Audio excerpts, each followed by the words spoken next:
Recording progress. I would start this session with like summer is over and we made some decisions, especially regarding our jobs, because we realize like what we want, what Yeah. we where we want to work, and like what we want from our life. So September is a huge kind of month for changing jobs and like changing some and making new decisions about our jobs and life. And I'm seeing a lot of SEOs are doing that.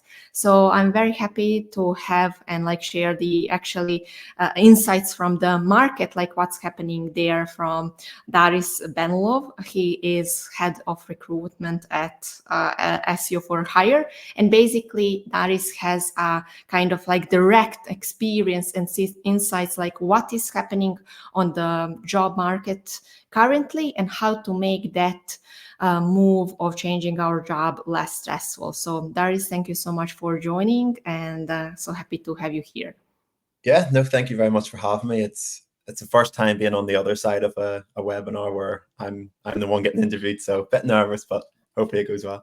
Nice. And thank you for sharing that, like you're nervous, because even that is a thing that is like bring us to the present moment and like expressing how we are feeling. And that is how we are feeling during the job interviews. So we will go through that.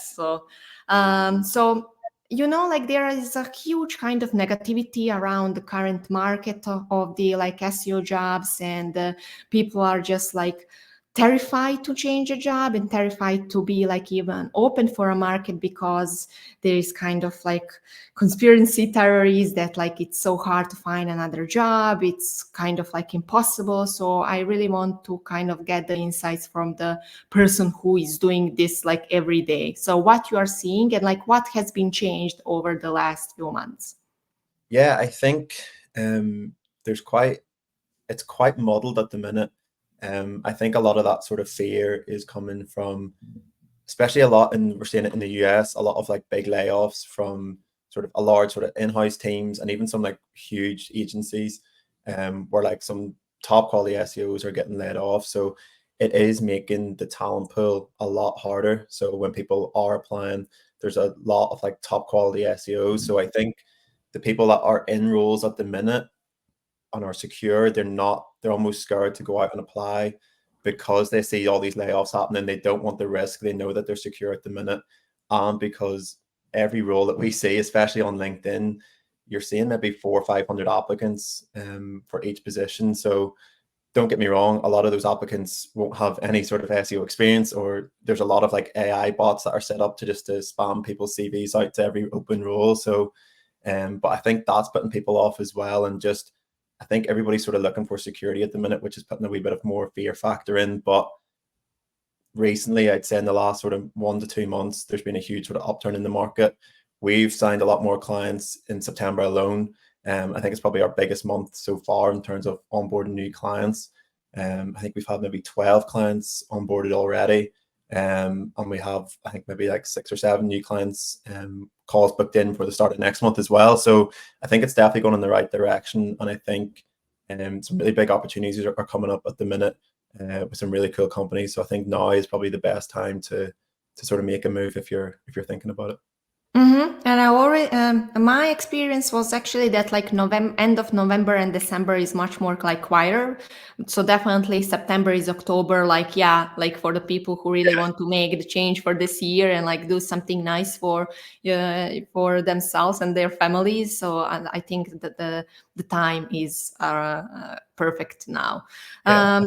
Mhm. So just on that, I think coming into sort of Q4, a lot of companies and stuff have budget now that they've left for the rest of the year. So they're trying to use that up. They want to line up sort of new SEOs for the start of next year. So I think now is the perfect time. August and July can sometimes be a bit slow just with people being on holidays and stuff like that. So hiring managers being away, roles can get delayed and stuff like that. But usually everybody's back in September, and that push to get people started before the end of the year rather than getting started in December when there's like Christmas parties, the clients are like on the rundown and stuff like that. And maybe clients have finished contracts and it's not as busy. They want to get people onboarded during that period where it's a bit quieter rather than the start of next year when it's like go again and things are pretty crazy. Yeah. Since this is perfect timing and like people really want to kind of like make that difference, but still they are afraid that like even this is already stressful or it will be like more stressful, it will be so many rejections, kind of like system is going to be like very nervous and everything. So what you recommend as a kind of like first step towards finding a job as a kind of the best practice? Very first step, I think, would be to nail down your CV. Like everybody says that there's a lot of like ATS systems and stuff like that that are rejecting their CVs, but we're seeing, even myself, like a lot of candidates that just have like a standard CV and that's what they'll apply to like every position. But if you actually read job descriptions and stuff like that, one job description for an SEO specialist can be completely different than the next job description for an SEO specialist. One might be more sort of content on page focused. One might be more sort of like slightly technical focused. One might be as like an individual contributor. One might be as like, you know, you're leading sort of junior execs and stuff like that as well. So adapting your CV to each of those roles. If it is a team lead role, mention times that you've, you know, led a team. If it's individual contributor role, mention times where you like ran a project by yourself and things like that. So I think you have to be at the stage now, because it is so competitive, where you have to adapt your CV to every single role. Even from personal experience with candidates, if we're working with clients for maybe like an SEO manager position, sometimes I'll get on a call and from their initial CV that they've sent across before the call, I don't already think it's a good fit because I can see that they're missing this, they're missing that. But as we go through the call, as I'm like finding out more about their experience, I realize that they have done all of that. And I'm like, you need to put this into the CV, because if they applied directly without me asking those questions and find that out before the call, chances are 99% of the time that they wouldn't have got that interview. But because they've chatted to me, I find that information out. I can tell the client, listen, they've done X, Y, Z, and that puts the client's mind at ease, and then they actually want to interview them. So properly sort of nailing down your CV and adapting it to each role, I think is vital. And sometimes just like small kind of things are just like bothering us, like, oh, should I put the picture? What's the perfect length? Like, should it like one page, second page, like third page? So do you have any recommendations like around like these two Yeah, kind of definitely. like? In terms of pictures, as a recruiter, I've seen thousands of CVs, but I don't think a picture really makes a difference. If it's my personal opinion, I would just avoid it. You know, it shouldn't have an impact on whether you get an interview or not. So I would just leave that out and focus it all on your experience rather than, you know, what you look like or anything like that. But yeah, I think on average, people look at the CV, I think, for like 6 seconds. So you need to have everything clear. What was the second part of the question? The picture and then the pages, the size and number of the pages, is that right? I would stick to, my personal preference is just 2 pages. So anything longer than that, like 5, 6 pages, maybe 3 at a stretch if it's like if you're a very senior position and you want to list every single piece of work experience. But I think once you get to that top level, put in your last sort of 3 roles, 4 roles, and then a wee sort of bullet points for the rest of your career that you don't need to explain that in that much detail. So keep it to 2 pages, nice and short. Show your achievements, include case studies would be the big one for me. And everything when we are reading the best practices about the CVs, they are saying like show the results, you Yeah. know, like, and then where we are so stuck how to show the results. Yeah. So I think, I don't know if you saw my LinkedIn post, was it like 2 or 3 days ago, but we see sometimes CCVs and it just says like optimized optimized a website using SEO best practices. Like that tells me nothing. It tells the client absolutely nothing. What best practices? Was it on page? Was it technical? Did you do any link building? So yeah, you need to show your results. Like I love seeing CVs where it's like grew year-on-year traffic by 150% for a travel and tourism niche, stuff like that. But I think even at this moment, you need to go one step further and even hyperlink that result or any result and put it into like send it to like a Google Doc where it's just like a wee small sort of case study, like who was the client, what was their goals, what was their target, what strategy did you use, include like a screenshot from like SEMrush or anything like that, just to show the traffic and things like that. And another thing that I quite like to recommend to candidates as well is not everything has to be, increase this, increase that, drove huge amount of traffic, or drove a lot of revenue to this client. Like, people and hiring managers, especially for sort of junior to mid-level roles, are keen to see the way you think rather than what you've achieved. So if you can put in results that are even negative, it was mainly around, I think, the time of the helpful content update, where obviously like a lot of websites tanked and crashed and stuff like that. So I would say, like, put in a client where, the website went down, explain to them like why it went down, what you found out was the issues, and then what you did to like fix that and where it is now. So clients like to see like the way you sort of face issues and face problems, and if you can adapt to certain situations and things like that. So showing almost like a negative result, but like how you've turned it around, I think adds a lot more value to your CV as well. Mm-hmm. And during these processes, like, do you see any difference between just like applying, for example, if the job is on LinkedIn, or like going to the website and then like sending the CV there, or maybe reaching some people that you know from that company or not know from the company? Like, is there any difference in like any best practices here? Yeah. Again, because as I mentioned to start, like those, especially for like fully remote roles and stuff like that on LinkedIn, they're getting a couple of hundred applicants within the first sort of 2-3 days. So it's very crazy. And it's usually like somebody from HR or the hiring team that has to go through that. And 99% of the time, they don't have the time to go through every CV because they've got other stuff to be doing. So what I would recommend, if it's a role that you really like, if it's a role that you honestly think that you have the experience for, you tick every box, as well as applying through either the LinkedIn or, as you say, going to the website and find the careers page, apply through that. What I also like to recommend is go onto their LinkedIn, check out who the SEO team is, connect with the SEO manager, connect with, like, if it's a smaller agency, maybe like the CEO and stuff like that, and then just drop them a message and be like, listen, I applied for this role, like the senior SEO specialist, for example.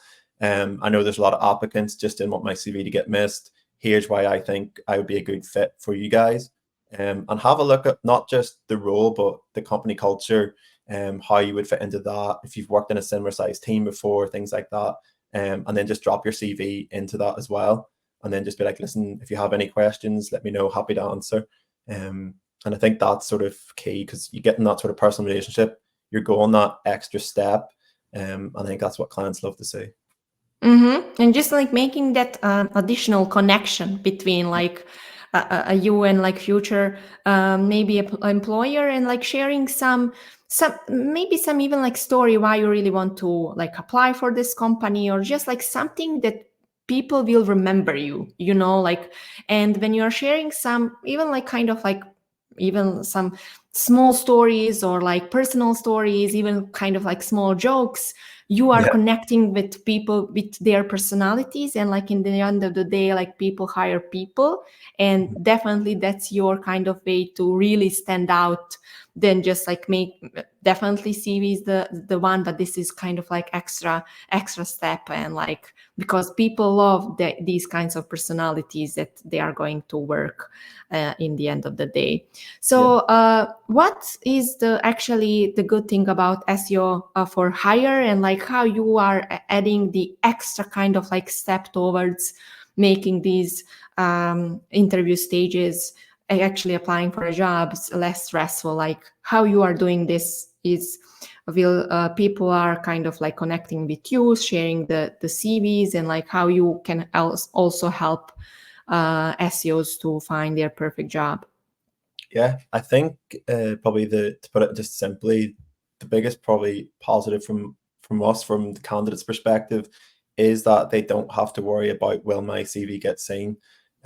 So once we have a call, once we go through the job description, we obviously have our own vetting process that's been created by SEOs and stuff, to make sure that each candidate has the actual ability to get put forward. But once they pass our vetting process, and once we sort of run through the job description, the company, the culture, we go into like we build them like a private landing page where they can see like the team structure, who they'll be reporting to, the interview stages before they even start to apply as well. And what we do is, so after that, we put their CV directly onto like a private ATS system with our client.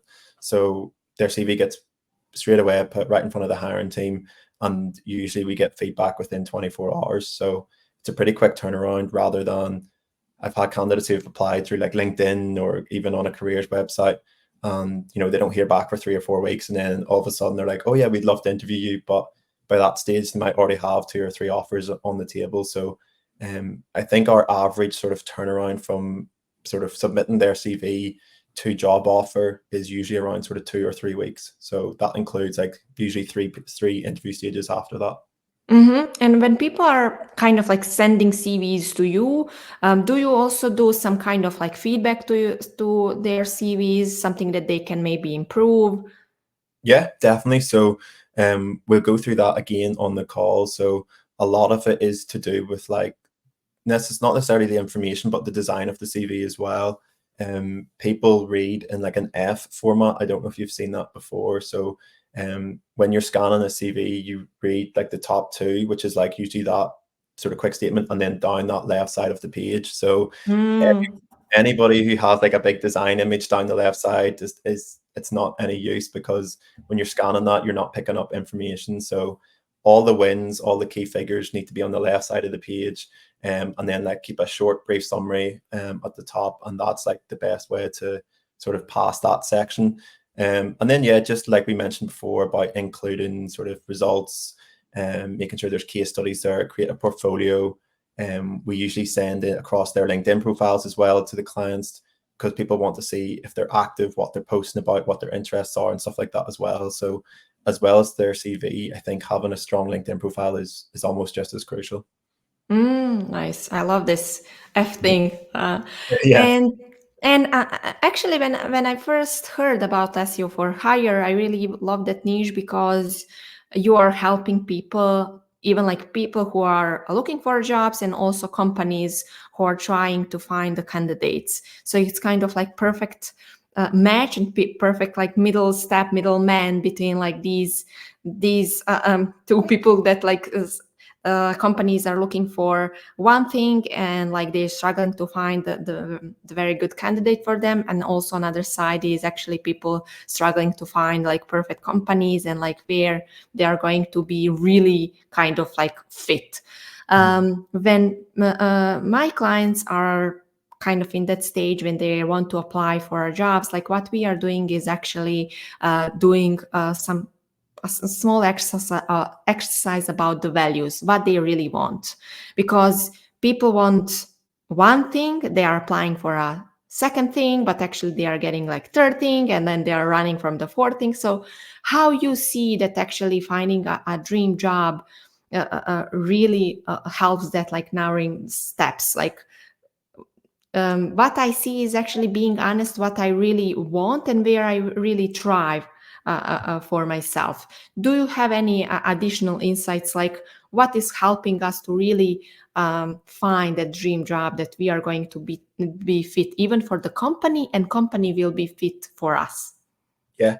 I think that's part of the reason why we build out, it's what we call the golden recruitment formula, just to make sure that everybody can look at a job description and can think, oh yeah, I can do that, but it's who that job description's for is, as you say, is the most crucial part. So the whole point of building out that profile, as I mentioned before, where it goes into the company structure, who they are, the team layout, everything like that as well, is to give them as much information about that company as possible. On top of that, one of the first questions I ask when going through a vetting process is, you've been at your current company for X amount of years, why are you looking to leave? So that usually gives me a good insight into what their goals are, what their sort of bottlenecks at the minute are as well, and obviously what they're looking for going forward. And again, we always like to ask, without salary, before we mention salary, before we mention sort of compensation packages, what are you looking for in your next role? And that's not talking about money, it's talking about sort of career progression, the opportunity to maybe train up and develop younger SEOs, like something to do with like this, like the opportunity to go on like podcasts or to go to networking events and things like that. And sometimes even like to grow out their own department, or to work across maybe a bit of digital PR and stuff like that as well. So finding that out and finding exactly what their goals are, not for now, but maybe where they want to be in like 2 or 3 years, and then sort of almost reverse engineer that and work back to what they should be going to now. Yeah, that is so good. And when it comes to interview stages, I think one very common question is like when companies are asking you about doing some assignment. So what is your approach? Like, should we do it? Should we not? And like how to make distinguish like, hey, this is something that I really want and spend some few hours, and or just like, hey, this is just waste of time, because we are dealing with some of the fears, like maybe they just want to use it, it's not it's not real job. So what is your experience there? Yeah, I think it's tough. Like I can understand it from both perspectives. Like companies, because they have so many applicants, they want to make sure that they can do what they say on their CV, and they're not just sort of exaggerating results and exaggerating their experience. But for applicants, I can also see why it's annoying to going through like maybe 4 or 5 interviews and having to do like 3 or 4 hour tasks for each one. And that's like a full week's of work, which is most of the time unpaid. What we do with all of our clients is we make sure that it's not a current client that they're working with. So it's not going to be used for that client's benefit. It's just an out and out sole task with like a made up client, or like it's broken down into like client communication, technical content questions and stuff like that. Most of the clients that we have, they do pay them. So they keep the task for like almost like the third stage. So it's almost like the very final stage. So you have to go through 2 rounds of calls before you get the assessment. And then that means that like by that stage, the candidate pool is narrowed down to maybe 3 or 4 before they make that final decision. So they're not wasting too many people's times. And yeah, they pay them for their task. So it does make it worthwhile. But for candidates at the minute, I think if you're in a role and you're happy enough and the role doesn't excite you too much, I wouldn't waste too much time doing tasks. But again, for somebody that is maybe being affected by a layoff and stuff like that, and you've got a bit of free time, I would use those tasks as like just even keep up your knowledge and keep sharp on your SEO. If you've been maybe laid off for like 2 or 3 weeks, use that as practice, use that to keep warm, and yeah, just go for it and show what you can do. And I'm glad that you mentioned like layoffs. So also there is a kind of like negative tendency for the people who have been laid off. So how I'm going to find another job, especially the market. And I'm more kind of like frustrated thing that actually another company will think that we haven't been good employees. So we got laid off in comparison to other people who haven't been. So Yeah. what is your kind of like experience that you are seeing on the markets, and how companies are seeing these people who have been laid off? Are they seeing them as a less kind of like bad, like people that like haven't done their jobs, or like new employers are just like familiar with the situation and they will not give some less points for the people who have been laid off? Yeah, from my perspective, they haven't been sort of that judgmental. I think they Mm-hmm.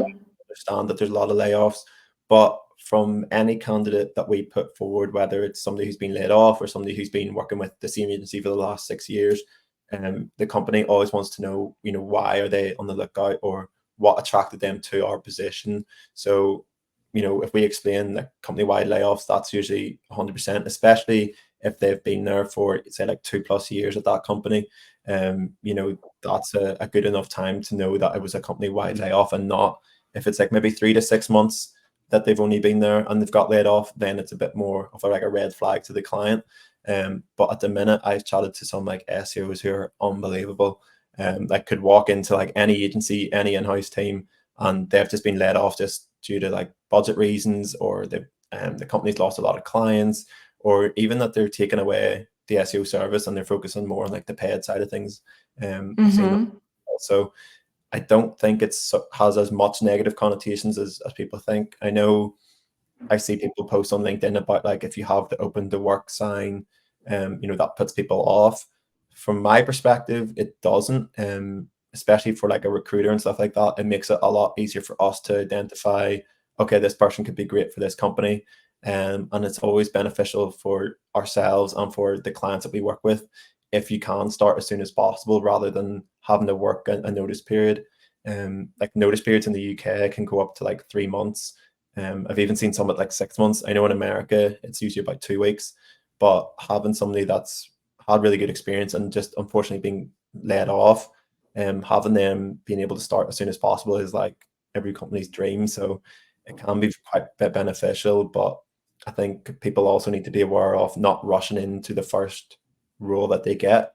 Because the thing is, once you've been laid off, you start to panic, you're a bit insecure about like you need to get like your next paycheck and stuff like that, which I completely understand and completely agree with. But we're seeing a lot of companies that, or a lot of candidates, sorry, who have been laid off and then just accept the first offer without actually, interviewing other companies and things like that. And then, 3 months in, 4 months in, they realize like, oh, I really don't like the company culture, or it's not what I thought I was going to be. Like, I'm not getting the support from management or something like that. So I would at least have sort of 2 or 3 interviews that you can sort of weigh up then what's your favorite or what you think is going to be right for you going forward, and then make your mind up rather than just rushing straight in. Yeah, that's the same like when we are doing with my clients a new job opportunities.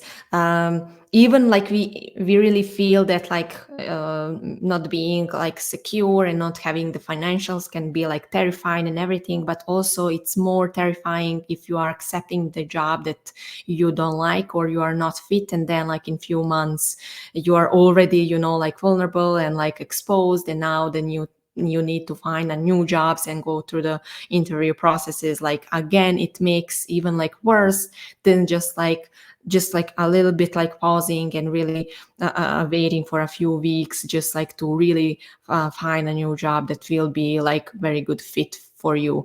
And again, like these brain patterns that we are having is actually that it's market is not good, just let's accept anything, like let's do this, but actually in more cases can be like more harmful to accept anything than just like maybe even just like temporary find another job just like until you're really looking for your dream job. But again, like also these judgments are just like keep coming to our head every day during the process.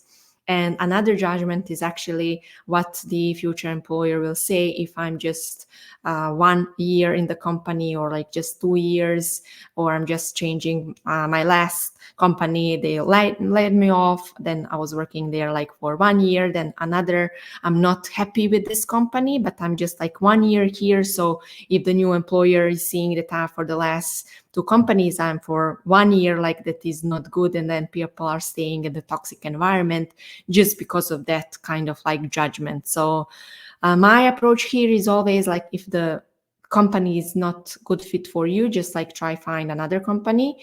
But like what you are seeing from the kind of like market perspective, employers, like what they are thinking, like is there additional judgment about people who are just changing their jobs every year? Yeah, I think as a recruiter, like the first thing you're probably taught is to look out for people or for CVs that people have jumped around, year after year and stuff like that, just because it does come with those negative connotations of, um, are they moving just for more money? Do they not care about the job? Are they just looking at a higher paycheck and stuff like that? So it does put off clients just in terms of like what that person's intentions are. Are they going to come in and be a team player? Are they going to come in and, help grow the company, or, develop themselves here or help develop others? Or are they coming just because we've offered them, 5 or 10 grand more than what they were on before? You do see both sides, as you mentioned, with those like sort of toxic work environments and stuff like that as well. So in terms of like, if you've been laid off for like after like 2 years and then you've went in, I think the next one is almost like a free shot for like ourselves, the way I look at it and the way companies look at it. Like if it doesn't work out, it's not as big of a deal because it's easy to explain to a client like this, they had to move that after their layoff or like their mortgage and stuff like that, like they had to start quicker. But I think people that haven't been laid off and do jump around, a year here, a year and a half here, will find it eventually harder to get a job. And I think that's one of the first things that recruiters and definitely companies that are hiring look at. We have a role at the minute for an SEO director and a associate director of SEO and CRO, and they're big things. No matter who we send across, like there was a candidate I sent across who's 7 years at his current agency, and the first thing is like, why is he looking to leave, or why has he not been promoted in that agency for 7 years, and things like that. So they're really focused on like growth and like loyalty and stuff like that. So eventually then in the long run it will affect you down the line. Mm-hmm. Yeah. And when we mention like toxic environment, I think most of my clients are in the toxic environment and they are looking to change that.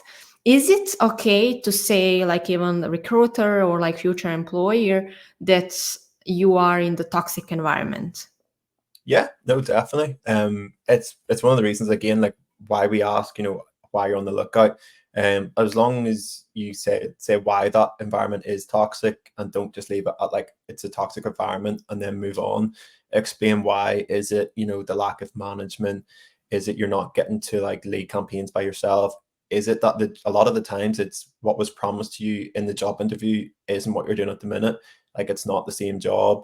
They promised you would manage teams and you're not managing anybody at the minute and stuff like that. So that's usually what we find happens a lot of the time. But as long as you sort of explain that, and it helps us as well find you something, because again, we want to find you somewhere that you stay for those 3, 4, 5 years. So it helps us going forward to find that right role, find a company that we've worked with in the past, maybe that we know helps progress you or has that good company culture or good environment.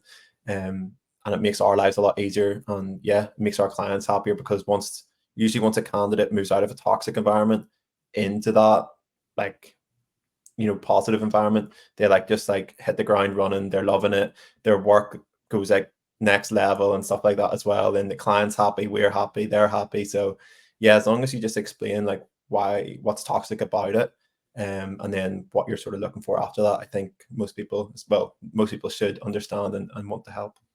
Yeah, what I really encourage like my people is actually to being honest, like why you are leaving, yeah, why you can stay there or something like that, in the way that you are not making kind of that conversation so negative, but like you are saying like, like you are also being more kind of like positive person if you are talking about negativity in the positive like way, not just complaining but being proactive and like contributing to the growth and something like that.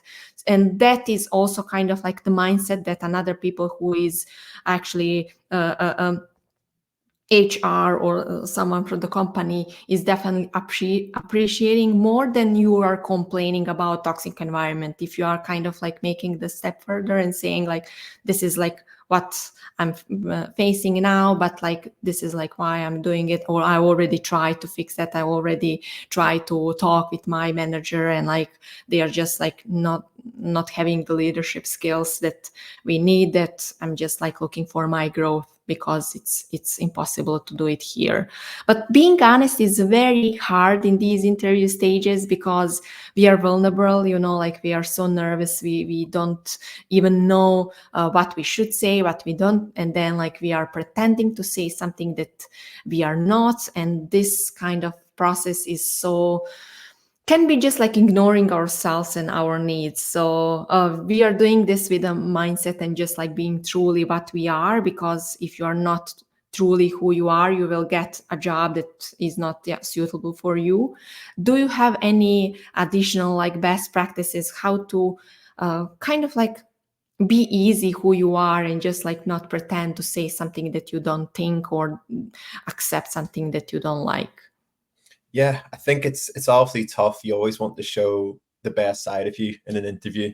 But I think if you just have a list of what you really look for, like your core values, so either personal to you and what you want from the company, and if you just sort of stick with that throughout the interview stage, and don't be afraid to ask them, at the end, they always ask, what sort of questions, ask them about the company culture, ask them how they benefit their employees, ask them, for examples of like personal development through the company and things like that, just to make sure that it does align. Because at the end of the day, if you sort of, backtrack on your values but in the interview stage, it's only going to get worse by the time you get into the role. Like, you'll get the role and you might be happy for the first sort of 3-4 months. And after that, once you're settled in, you'll slowly realize that it's not for you. And then, yeah, you're just not aligned again. And then you have to, as you mentioned before, restart the whole process again. So yeah, just always reiterate your core values and hopefully find those ones that align with the company. Yeah, it's like when you're finding a girlfriend or boyfriend, if you're just like pretending to be like someone else, like you will have like bigger problems in the future, because that doesn't matter like if it's a girlfriend or company, like they will think that like you are for this, but then like if you are pretending to be someone else, it will be kind of like even like very soon it will be on the surface that like you are not a good fit for each other, but it will make like a situation much more worse than like you're currently. So, and also all these like security things and like fears, we just need to work on ourselves to be aware like why we are so afraid of it. Of course that like we all facing a fear, but also there are some tools how we are managing our fear, you know, and how to really like stabilize ourselves to be ready to choose and make a good decision. Because if we don't have like a clear mind, we will not be able to even like make a decision that is good for us. And I think it's, yeah, exactly. And I think it's, the key thing is just to be like, be yourself, but be relatable. You know, if a lot of people are sort of funny or outgoing, but like get that across to them in the interview. You know, don't be afraid to like make a joke or have a laugh and stuff like that, because they want to see your sort of true side. And everybody else, or, you know, 80% of the people will be like sort of stuck up, like frozen, trying to say the right things and trying to do the right thing. So if you are just a bit more relaxed and if you are being yourself, that's when they get to see, okay, you know, I think I would be able to like work really well with this person, you know, on like a day-to-day basis. Like I can get along with them. I think that'd be great for like our structure and stuff like that, or fit into our team structure like lovely because of their personality and stuff like that. So as much as you can, try and get your individual personality across, because 9 times out of 10, even if you lack a wee bit of SEO skills, you can train the SEO skills, but you can't train a personality. Do you know what I mean? Yeah. So if you're outgoing, use that to your advantage. You know, chances are it'll make it a lot easier when you come on to do like client calls and things like that as well. So companies are always up for teaching, you know, the hard skills, but it's finding those soft skills that are getting increasingly harder. So And it's a great test if the company is really accepting you in the way you are, you know, yeah, like, and if they are not, then it's better to kind of like go part ways like sooner than later. So yeah, I really want to encourage like people just like to try to be like themselves, because, you know, like it's enough. It doesn't need to be that someone pretending to be someone else is better than you are currently. And it's and just easier. It's yeah, easier to be us, because like when we are pretending to be someone else, it's so hard. It's, you know, like it's actually stress, because we don't know like who they want to have from yeah, you know, like other personalities. So we are like this, and I will be serious, I will be so professional, I will be this and this, and like it's so hard. And like this is something that makes the applying for new jobs and interviewing this so hard, because like we are pretending that we someone that we are not. We are ignoring ourselves, our needs, we are ready to accept anything, and then like we are losing ourselves completely. And like even when we are getting the job, like we will be completely lost, and we will not be even like be ready to do the job properly, because we just like lost ourselves on the way. yeah. And a lot of the time, what I think really helps people is if they understand, like 99% of the time that you'll be interviewing with, it'll be with like an SEO director or like a senior SEO manager or the head of SEO. So you've got to understand that they themselves don't do interviews very often. You know, they're more focused on like clients, their strategies and stuff like that. They're probably just as nervous to actually carry out the interview, or they're probably still be as uptight carrying out the interview as you are sitting there answering questions. So the quicker you can be relaxed and sort of, you know, have a laugh or like understand them personally, it allows them to relax, and then the conversation is just, honestly, it's like so much more smoother than just like him sitting like this asking you questions and you sitting like that and answering. So the more And you relax, nobody is doing, yeah. yeah, if you're yourself, it'll help them be themselves, and the conversation will just flow a lot better. Yeah, and like even like these things are reducing the stress level on the, you know, like hugely. So like every I would say like every part on these processes can be much more smoother. You just need to like find a way and like see what you're doing and be more self-aware what you are doing to yourself to the interview stages. So really interview stages doesn't need to be so hard and so stressful. You just check yourself and like what you can change, just like to make it easier for you, because you never know how long you're going to wait, how long you're going to look for jobs. So we're at least like what we can do to make it less stressful and like to be ourselves, to be able to find better fit for us. Definitely. And even if you know who you're going to be interviewing or who's going to interview you, check out their LinkedIn, see if they have any sort of hobbies that are similar. And you can always bring that on a call. You don't have to pretend like you're a stalker. You can just like let them know, like, oh yeah, I looked at your LinkedIn, I saw you're into football or you're into like whatever, and just talk about that, talk about something neutral. It'll break the ice a wee bit, and then it'll help relax you, it'll relax them, and then you've already realized that you're in an interview after that. Yeah, because these people are connecting people, like, and you are talking like with the soul. It's not just like I don't know, director or something like that. So, like, these people are also human in the end, so they want to see like your vulnerabilities, your honesty, and like everything that is part of you. Yeah. Okay, do you think that there is also something else that it's very important during these interview stages that we didn't mention that can help us reduce the stress? Reduce stress, I'm not sure, but one of the things that we recommend, that it actually happened, I'll give you an example. So we were working with a SaaS company that were on the lookout for like a senior SEO manager. So it was quite a high salary, it's based in the UK. And we put, I think, 6 or 7 candidates towards them. I think 5 out of the 6 all had SaaS experience and one of them didn't. And it was the guy who didn't who got the job, because on the interview, he had up that company's own website, and he was like, do you mind if I just sort of like run you through like a quick audit? And instead of them asking about like technical questions or like, on-page questions or anything like that, they could just see the way he thought, what his skill level, like what he could do. He had shared a screen, showed their website, and basically did like an audit like live on the interview. So obviously, you probably need to be this sort of like mid-level to do that, or a very confident exec to do that. But having the sort of the confidence to do that, it shows your client facing ability, shows your sort of technical knowledge, and everything like that as well. So he actually ended up getting the job out of all the people that had the actual SaaS experience, just because he was different, because he did that, and because they could see like that's exactly the type of person they wanted, somebody who could think outside the box and like just confident. Yeah, presenting all the skills they have, like actually in live. Yeah. So that's a green ticket to the final Yeah. stage. So I Nice. think I would recommend that, definitely. Nice. I love that. Okay, Daris, thank you so much for your time, and definitely encouraging like people who are looking for new jobs to reach you and like your team to provide them like a CV. They will get a feedback, and also they will get some insights into companies that are really hiring, because I know that is also some comments that like some people are not hiring, they're just getting some benefits, branding or something like that. So really encourage people to actually reach you and like try to find their perfect job with your company. Yeah, no, definitely. Thank you very much for having me on. Really enjoyed it.